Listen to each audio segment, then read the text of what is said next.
Welcome to Lesson 3. This is Angie Johnsey, and this is the Trust Me course. I hope you are being benefited by this course so far.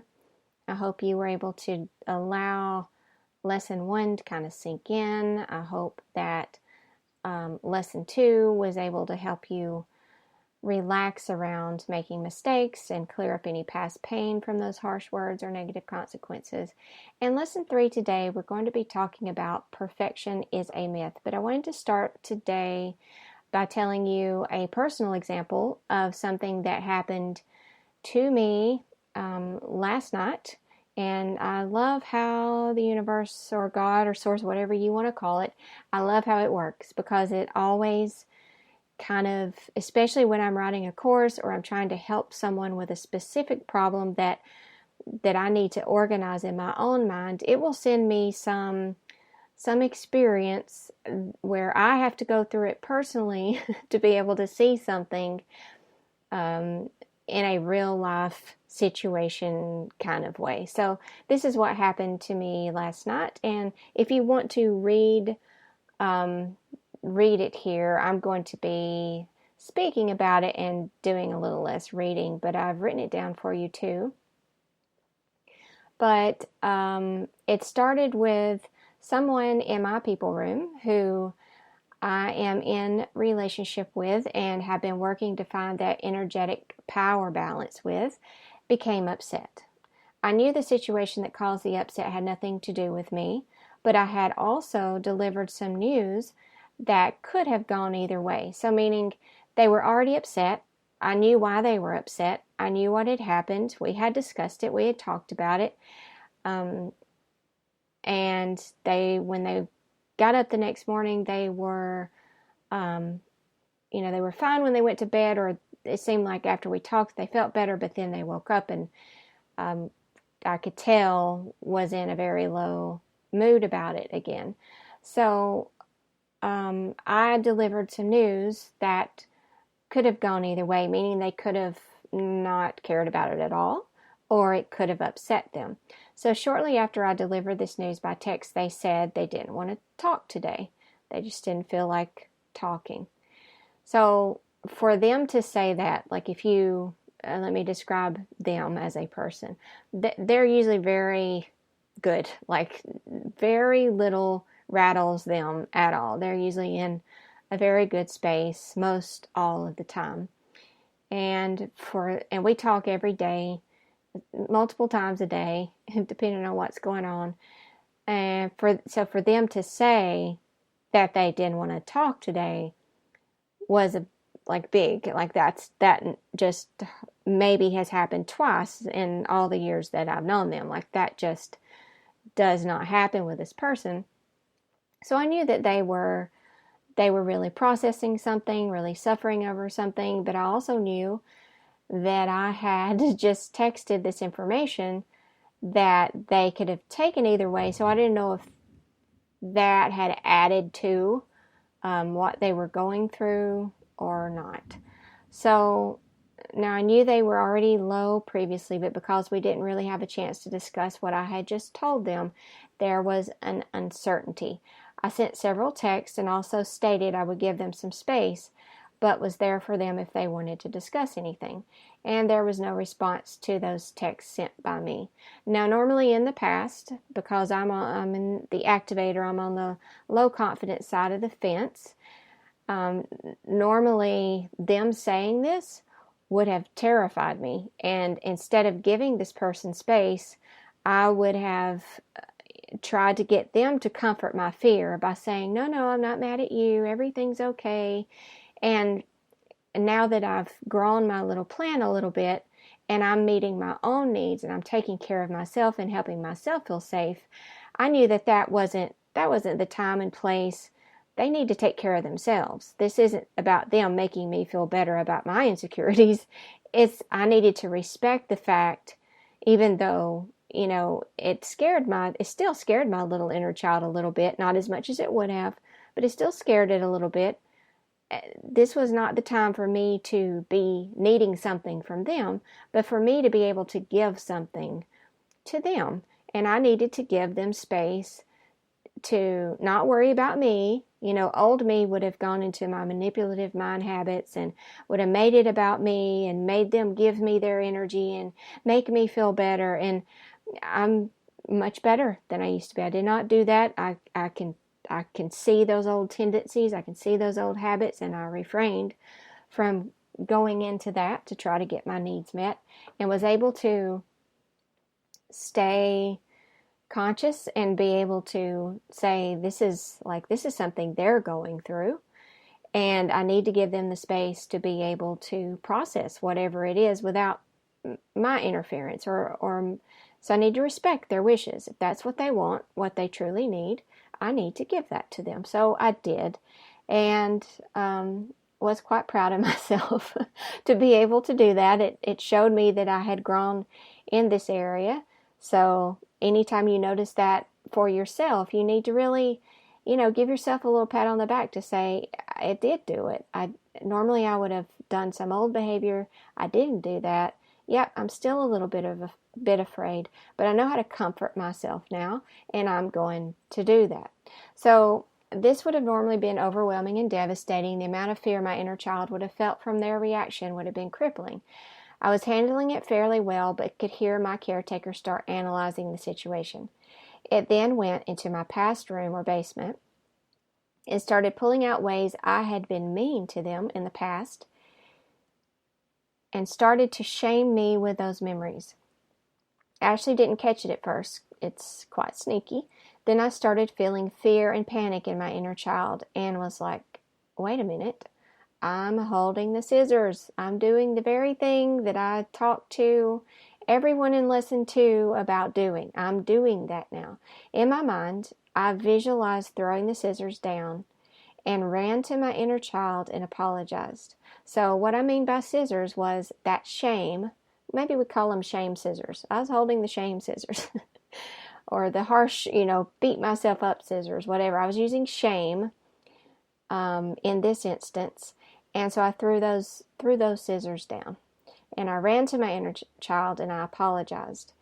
My inner child was already afraid, and shaming it was making the child part feel worse. I then started to help calm the inner child's fears. It becomes so afraid when others are upset. And then, of course, it blames itself.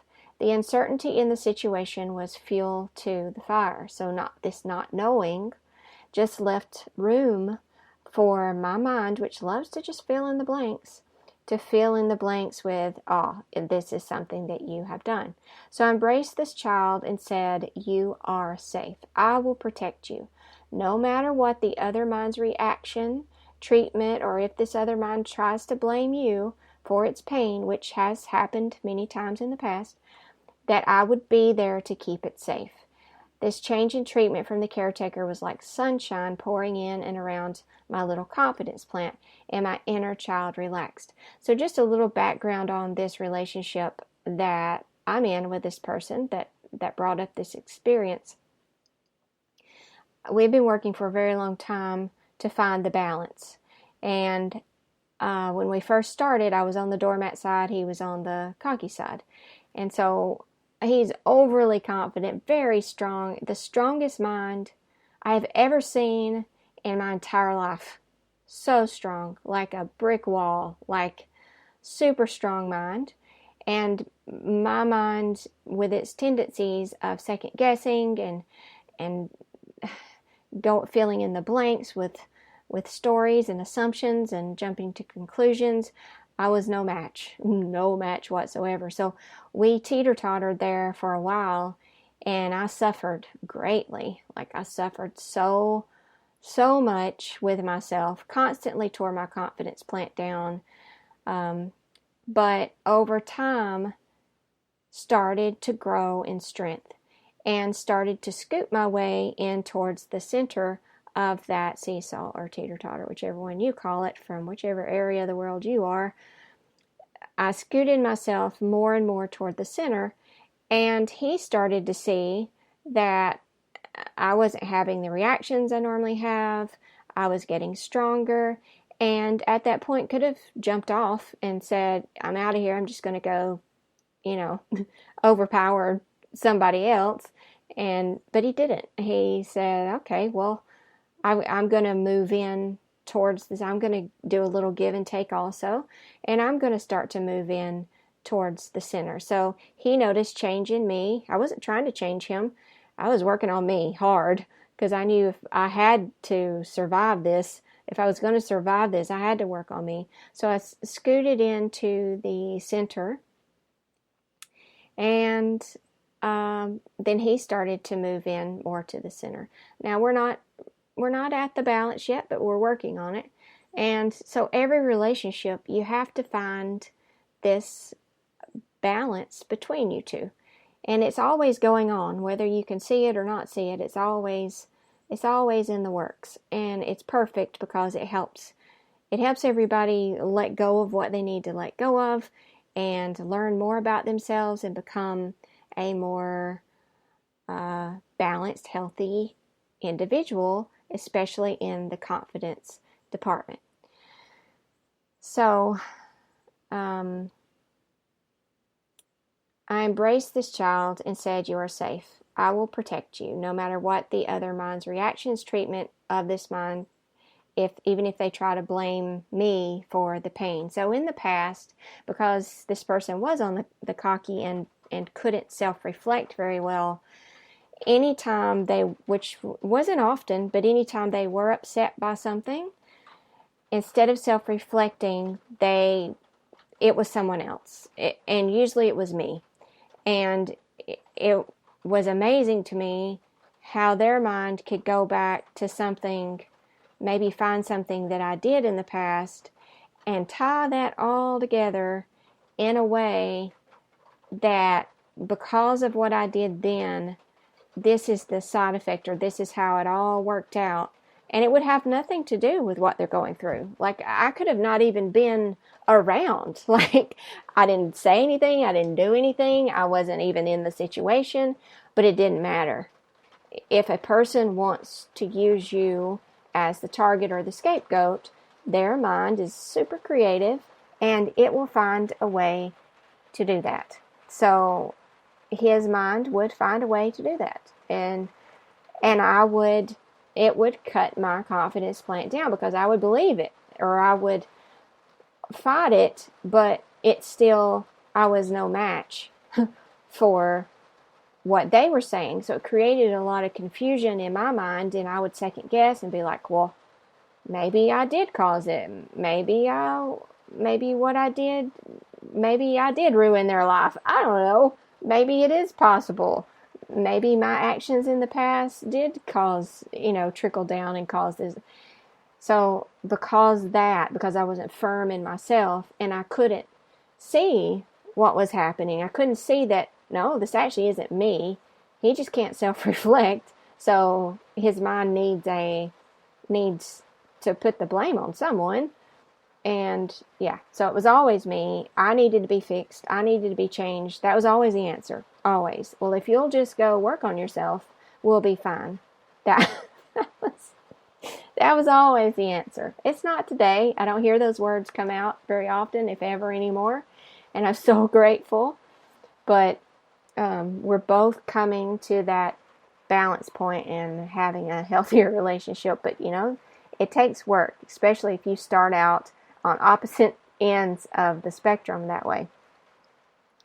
So be very observant of the memories your caretaker pulls out of the basement. Notice when it is shaming and blaming. Notice when another mind outside of you is shaming and blaming you out of their pain around something else. When someone doesn't know how to self-reflect, they have to find a reason for their pain. If it is not their own behavior, then it has to be something someone else did to them. They could even go digging and find something you did in the past that was totally unrelated to what was happening to them now, and can somehow tie it all together as what you did then led up to what they are going through now. You become the scapegoat for their mind. They usually do this to those they are closest to. Just know it is not true. As your confidence grows, as you start to do this practice that I'm taking you through now, and you start to put the truth in there, which strengthens your little plant, and you start to learn how to put the scissors down and not tear your plant down with every interaction, your confidence grows. You'll be able to recognize this behavior in other people easier and easier. You can see the truth of what's happening. Let's talk now about perfection. Perfection is a myth. If you were raised by a parent who is on the stronger side of the confidence fence, you may have grown up with a higher expectation around perfection. Diplomats, censors, and crusaders have a more rigid view of life, having higher expectations and values, and strive for nothing less than perfection. They want the best in everything. Where diplomats, censors, and crusaders are stronger in the confidence area, activators, connectors, and guardians are usually stronger in the flexibility and coping with change area of life. When things are less than perfect, the diplomats, censors, and crusaders have a difficult time coping. They lack this flexibility. In other words, if you look at it like a plant, though they grow tall, their stem is rigid. The slightest wind of change can come along and break their stem. Therefore, they always seek perfection around them. Perfection makes them feel safe. On the other side of the confidence fence for the activators, connectors, and guardians, when their plant grows, its stem is more flexible and soft. Therefore, when a wind of change comes or something isn't perfect, we bend with the wind instead of breaking. We have more resilience than the taller, rigid growers. The taller growers have many conditions that must be met around them for them to feel safe and settled. Where the flexible growers' confidence isn't usually torn down by conditions not being met or things not going their way or people not following their rule books, but are torn down by fear of rejection and isolation, uncertainties, second guessing, instability within themselves, inconsistent belief systems, shame, blame, guilt, and manipulation. Where the tall growers are impacted more from what is going on outside of them, the flexible growers are more impacted by the dialogue going on inside of them. So it's like we both have different sensibilities to disease. If you look at a plant, some plants, let's use a different analogy. Some plants can handle all day sunlight. You can put them in, they actually need it. They need it pouring on them all day and they love it. And then some plants wither in the sun. So different plants have different sensibilities and different conditions to be met for them to thrive. That's a really good way to look at it. For us, activators, connectors, and guardians, our conditions are a safe environment to grow in. If we've got too many harsh conditions, if we've are constantly cut down or overshadowed by taller plants, we're not going to grow very good. If on the taller side of town, if you're a tall grower, you also have conditions, and you need practice in the flexibility area. You need to be able to learn that everything is not going to go the way you think it's going to go all the time, and that happens. Now, if you've never experienced that, maybe everybody around you made sure, they had your number and they were kind of scared of you not getting your way. So they kind of pampered you and babied you and said, okay, let's just they don't like change, dear God, or let's tiptoe around them and let's walk on eggshells all our life and let's, cope to what they need. If that happened, if someone really babied your environment and made sure you weren't subject to the wind, then you don't know how, you've never practiced flexibility. You don't know how to do it. And so then something will come along, somebody can't protect you anymore, and now you're mowed down and you're like, you're just lost. You don't even know how to recover from something like that. So yeah, we all have our issues on each side of the fence. We all have conditions that we grow best in, and some of us need to be babied less, and some of us need to be babied more. I guess I don't even know if that's a good way to say it or not, but there we go. Some of us need more nurturing, and some of us need a little less nurturing. It's a balance. I'm telling you, it's all about balance. I'm a Libra, and I think I'm in the right category here. because that's what we are all about also, is balance. Everything that I ever read in astrology is that I'm here to bring the balance, and I guess this course is right on par for that one. So if you're a tall grower, your practice will need to be flexibility. Flexible with change. We don't all have to agree or think the same way. You're going to be okay if you can agree to disagree. You will survive if it doesn't go the way you imagined it would in your mind. It's okay if your life has not been a beautiful movie with a happy ending. Work on the rigid nature of your mind and its expectations. Give life and others a break. Perfection is a myth.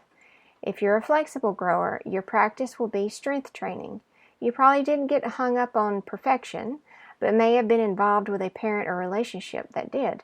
Remember, clearing up misunderstandings is how we grow the strength. Hopefully, this information can help you understand that you are not wrong or bad for not giving the other person everything they wanted exactly how they wanted it. You are not wrong for not agreeing with everything they say. You are not wrong for having your own opinions and wants and needs. You have just as much right as a human being to make your own choices and not be punished for those choices just because it's not something a tall grower in your life would have chosen. You are safe to make your own choices, your own rules, and do life the way your heart leads you to. If the tall growers have a problem with it, good. This will give them an opportunity to practice their flexibility. You will have to practice feeling safe when the tall growers are upset.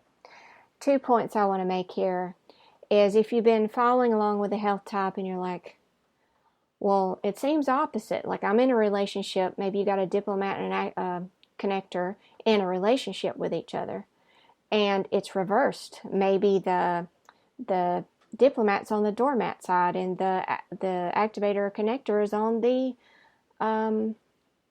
the cocky side, the tall grower side of life. That can happen. When I give you these examples, I'm not saying that can't happen. Or if you're reading this and you're like, yeah, well, that must not be me because I'm a connector and we're supposed to be on the less confident side. Not always. That's not 100%. It's like there's a good chance that is the case. I've seen that pattern a lot. However, there's so many factors that go into this outcome. How you were raised, who you were raised by, how you were nurtured, how you were not nurtured, the experiences that you had up to this point. Like, any health type can be in this overly confident part of town. And I probably need to clarify, because I think in lesson 1 I said you're not ever going to be overly confident. I want to retract that, because I think if the conditions are right, you probably can grow to a very tall size. If you got too much of everything, you got too much fertilizer, you got, people, yeah, people learned how to BS you all your life. You got so much fertilizer on you. Yeah, I think you can. If the conditions are right, I don't think anything is impossible. I think a connector probably could become a tall grower. So I need to kind of rethink that, but I just want you to know, don't shut it out of your mind as an impossibility because you don't fall into the typical pattern, okay?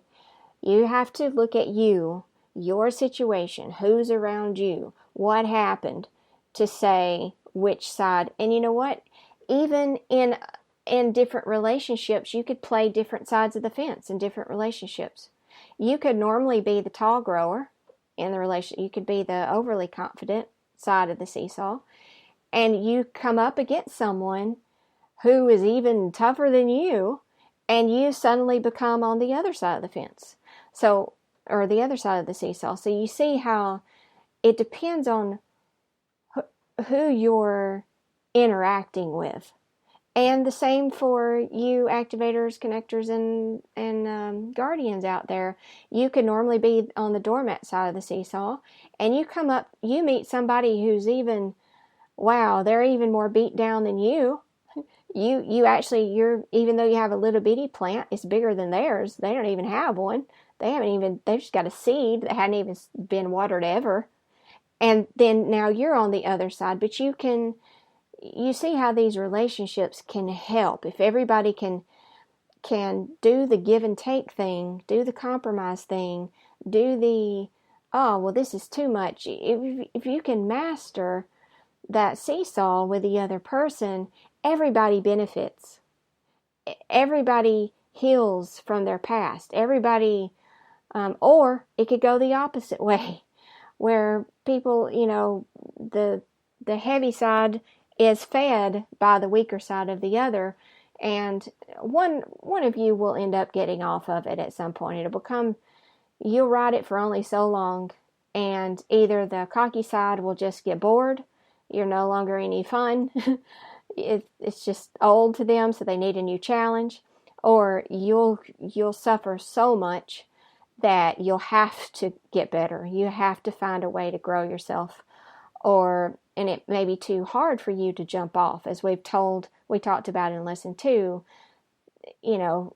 We stand on the outside of this and like, why do they stay with that person? Why would you're being treated bad? Like, why would you stay with that person? It's not always as easy as that. Like, it's almost like your seat is just stuck to that end of the seesaw, and you don't have the strength to just jump off. You're suffering, yes, but that suffering will either cause you to grow or cause you to die. Like, there's a choice there that could go either way, and I'm praying that that suffering makes you grow, and you're able to come to the middle of that relationship, or it makes you grow and you become strong enough and the other person is not scooting toward the middle, and when they leave, you're fine. You might be sad about it, but you're fine. Or you get to the middle and they're not budging, and you say, you know what, I'm strong enough now that I can jump off. I actually don't need them to reassure me. I don't need them to comfort me. I don't need them to tell me I'm okay. I know that for myself. I've learned how to parent myself. I've learned how to stand in my truth. I've learned what that truth is. I've become strong enough that I can walk away and not fear the consequences, not fear the retaliation, not fear, because that makes the one on the cocky side of the fence really mad when you're the one that does it. They handle it they handle it fine if they're the one that does it. But if you're the one that does it, oh, what a slap in the face. They just can't believe. And so they'll come after you then, and then they'll pull out their emotional tricks and try to get you back on the seesaw. And I'm not saying it's not love, but I'm saying a lot of it is learned manipulation tactics. So there you go. That's all I'm going to say about that. And I had another point, and I don't even remember what it was. Yeah. So I have exercises for you today. And if you're a tall grower, your exercise is to take your journal and make a things that really snap my stem list. Do you think, here's some examples of things that might just snap you, just can't stand that. Do you think we should all agree on every topic? Do you think there is only one way of doing things? Do you get ideas in your head of how things should go and then struggle when they don't go that way? So you can start your sentences in your journal with, I really hate it or dislike it when others blank. So usually if you're a tall grower and maybe you know how to self-reflect, maybe you don't do it as often as you think you do, or maybe you do both. I don't know, that's possible too. But ask yourself what gets to you about others, so that you can see what it is in and around you in your environment that really knocks you off into emotional distress and could bring out some really bad mental habits if you still have them. So that will be your work. Just identify those things, and now ask yourself why you think they are supposed to do this action and behavior. Where did you get that idea? Where did you get that belief that they're supposed to do it? Just because you expect them to do it, that they're supposed to do it. These are your snap my stem items that you will need to address and release your rigid beliefs and make allowances for others to be human, for others to be imperfect, for others have the right to do things their way. Perfection is only how you define it. Perfection is a myth. There is no real perfection. Perfection is how an individual defines perfection. Because, oh, that's what I like, that's what I prefer, that's perfect. And that's going to be different for somebody standing beside you. So there is no perfect. There's preferences, and there's every condition being met, and there's everything going the way you think it's supposed to go because you saw somebody else's idea of perfection and you said, yeah, I like that idea of perfection, so that will be my idea of perfection too. There's no perfection. It's a preference. It's a choice. It's an opinion, and it's yours. And it doesn't belong to the whole world. It belongs to you. And yeah, you'll have a group of people who think like you, and you'll have a group of people that don't. All right. So exercise for the flexible growers. In your journal, make a I'm not wrong for list. So I'm not wrong for thinking blank. I'm not wrong for making the choice to blank. I'm not wrong for whatever it may be. Think of as many things as you possibly can, situations in your life where you were either made to feel wrong or be wronged by another person, or you did that to yourself. So it could have been both. It could have been one or the other, but you always make it something you did, your fault, and you're wrong because you don't match the other person's idea of right. And we're going to have a whole lesson on right and wrong and clearing that up and just stepping away from it. And that will be harder for the tall growers because that's your lifeblood there. Like it's your compass. If you don't have right and wrong and you don't have that black and white, you feel lost.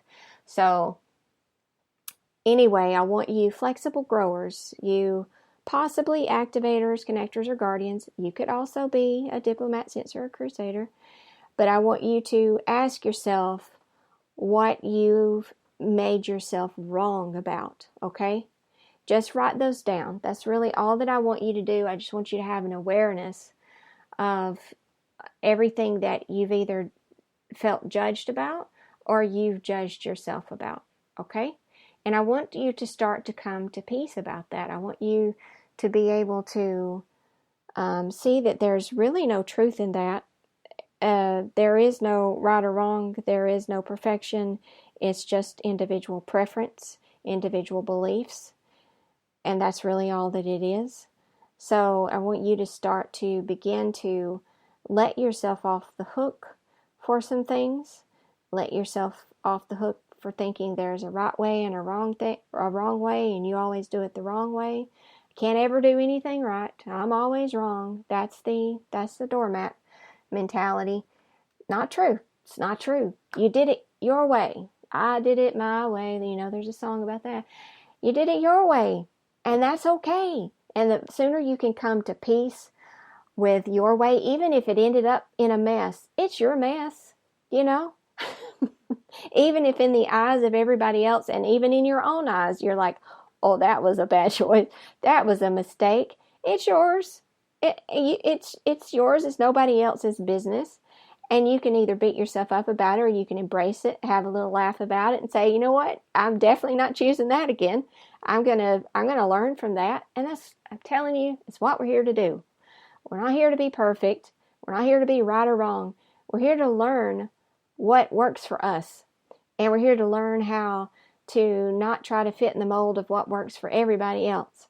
We're here to get to know what works for us, to get to know ourselves, to feel free to even explore that, and then to help push everybody else out of our space to say, y'all don't get to judge me about this. This is my business. This is my side of the world, and that's your side, and this is your choices, and these are my choices, and everybody gets to choose.